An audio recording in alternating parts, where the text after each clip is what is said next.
Hello, everybody. Happy Tuesdays. It's lovely to be back in Melbourne. We Is missed it? you all. It's cold, but it's nice Well, to be I back. feel like we brought the sunshine back with us. Everyone was saying it was so cold while we were away, and we've come home and spring is here. Sun's out. So we're back. We just wanted to hop on and tell you a little story, I guess, because like Bianca and I always say, social media can be a complete highlights reel. So we wanted to be real with you all and tell you what really went down on our little European vacay. So it was the first full day, and we all decided to hire some scooters, of course, being on an Italian island. And we were actually, I've driven one before. We were all being really, really safe. We've grown up with motorbikes, so we all know how to drive. We were being very safe and responsible. It had been a fantastic day. We were on our way home.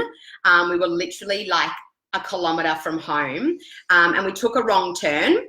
And so we were heading up this very narrow, typical Italian street. Steep, very steep. And nice. Bianca and Andre were on the scooter ahead of me, and I was behind them. I was on there by myself, and a car came out in front of them. So Andre obviously had to Andre, welcome. Had to squeeze on the brakes, and then I had to stop behind him, and we were on this massive hill. So we were on literally like a 45-degree angle. And anyway, so the car left, and we had to like take off really fast, but go around a corner. So I was like, oh my God. So Andre and Bianca took off, and I like really went for it because I had to turn the corner. But obviously I went too fast, and I couldn't turn enough at the corner, and my whole leg and the bike went into the wall. A rock-built wall, actually. Yes, a rock-built wall, not a smooth wall. Andre said, I'm just here to see it was you Andre's blame fault. me. No. So in all seriousness, it was quite bad. My toes were like pointed at a right angle to my foot. I'd ripped off one of my nails.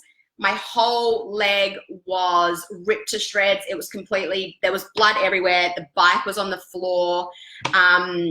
Yes, Dad asked me, and no, I was not wearing closed-toe shoes. So lesson to you all, don't hire or ride a bike without closed-toe shoes. So as soon as this happened, Andre and Bianca obviously hopped off to help me out.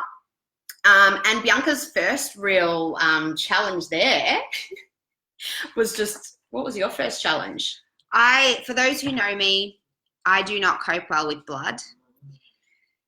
But obviously there was a lot of blood, and obviously, you know, when you see a loved one in the middle of Andre just said there was a priest involved. Yeah. There was the guy who was driving the car was a priest.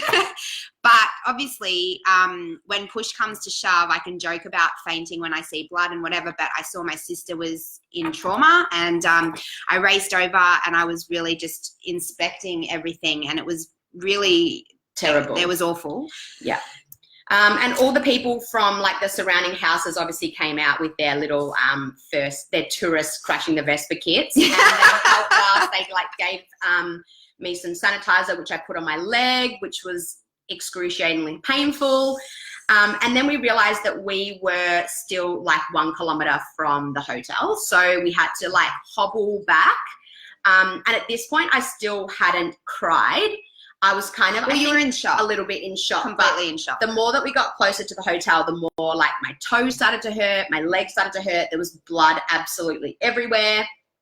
And anyway, so it was, you know, I went back to the room, had a shower, and I bawled my eyes out in the shower because it was just so painful, like raw skin, and I just didn't know what to do for her. I just didn't know what to do. I could see that there was nothing like that. There wasn't a leg broken. We established very quickly that the toes were broken. They were sitting like this. Yeah. But it was really difficult to see her in so much pain and not really know Andre and I not really knowing how to best support you through that. So this isn't really a sob story. However, it's just letting you know that, you know, there was a bad accident. However, as soon as like I got out of the shower and I sat down, I literally said out loud, why did this happen to me? And not why me? Not why me. It was, we truly believe in the universe, and we truly believe that big accidents happen when you are not listening to the small signs that the universe has sent you previously. So straight away, I was like, I've had this massive crash. My leg looks like a dog's breakfast. My toes are completely broken. What is the universe trying to tell me? And I was really like, and Bianca's like, just relax. Like, it's literally been 10 minutes. It'll come to you. It'll come to me. And I was just so adamant that I needed to know, you know, the lesson of why the universe had like made me have this massive crash. And I couldn't get it at the time. However, I cleaned myself up, sucked it up. I put on a long skirt, and put on a thong. That was the only thing that I could, obviously took some painkillers and we went down. And as the next few days went on, it was really, really hard for me, actually. I was limping. I was really far behind Andre and Bianca, so I was feeling like really left out. I was hobbling along. I was feeling like such an inconvenience. I couldn't wheel my own suitcase. You couldn't carry a suitcase. You couldn't drive. You couldn't. I was meant to be the one driving when we hired a car, and I obviously couldn't do that. So I wasn't feeling sorry for myself. I was just feeling a little bit frustrated. I was feeling excluded. I felt like I shouldn't have been there. There was just all these. You felt like you were missing out. Like, you couldn't sit in the sun. You had to sit under the umbrella. Yeah, I couldn't sit in the sun. Obviously, Andre and Bianca were going like to explore all the island of Capri, and I was like stuck in the room because I couldn't climb the hills and stuff. So I was getting really upset. And then because obviously Bianca and Andre couldn't help me all the time, I had to clean my own legs. So I was cleaning it quite a lot.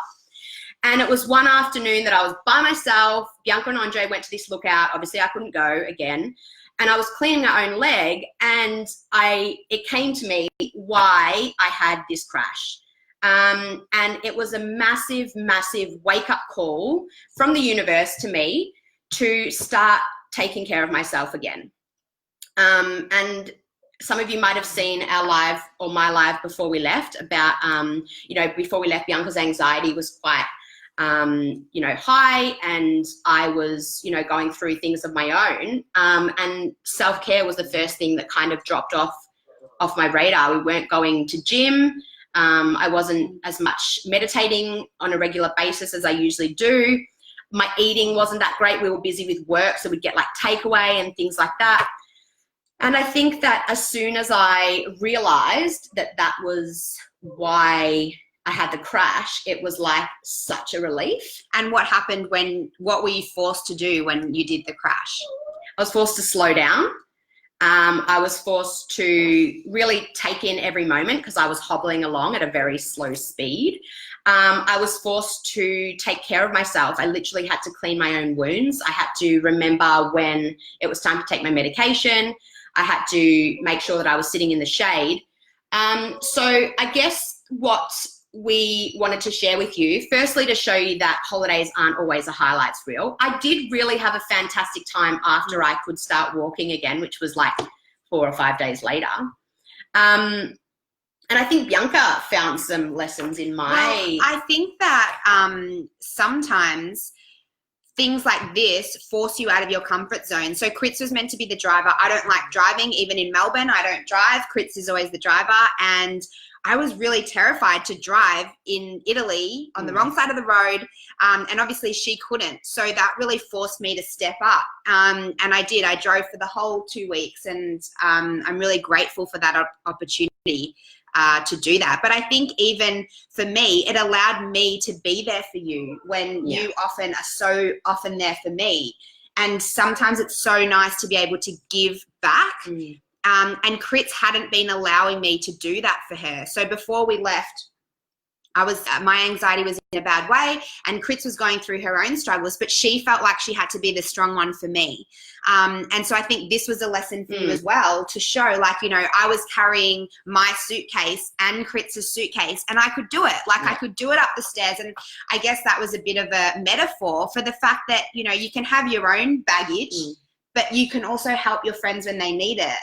Yeah, and I think at the start I was really like, I want to carry my own luggage, and obviously I physically couldn't. So the more that, you know, it went on, the better, you know, it got. And I told Bianca and Andre, I'm like, I'm feeling really excluded. I was sitting in the back, I couldn't hear anything, I was so far behind, but it gave me that opportunity to really, you know, realize that I wasn't practicing what I was preaching before we left to Italy. So it was a really, yes, I hear you, universe. And we just both, you know, we had some time to rest and recuperate before our really busy end of the year. And we just thought that this might be the perfect opportunity to share, you know, our experience and our wake-up call with all of you. And I'd love to hear if anyone has had a similar wake-up call from the universe. You know, they say, what do they say? Like feathers, stones, and bricks, trucks or something. Well, yes. You know, like obviously the universe was giving her hints to look after herself and slow down, and it took this little accident, which could have been so much worse. Yeah. But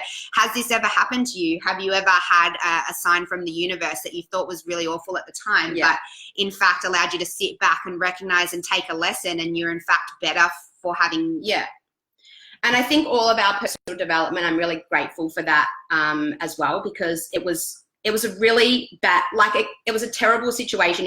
I know it could have been worse, but we were on holidays, I was with my brother, but I chose to look at it in a positive way, and it really helped me through. So we've had a bit of a chat, and we have decided that we are going to do Self-Care September. Now, we know that self-care to everyone is different. Self-care to some people might be getting out of bed.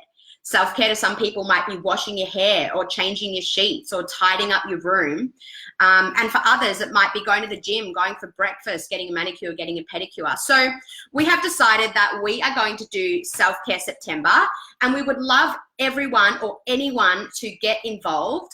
We're going to be jumping on lives as well, letting you all know about our journey.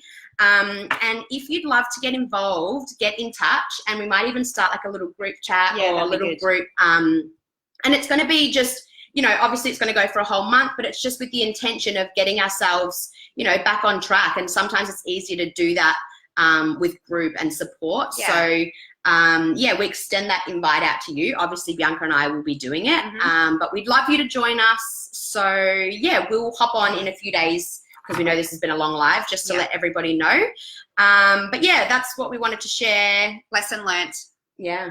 And if you want a photo, you can DM me, but I'm not going to share it with everyone. Yeah, no. It's gross. No, do not post that publicly. So Self-Care September, let us know if you'd like to be involved. We will see you all soon. Bye.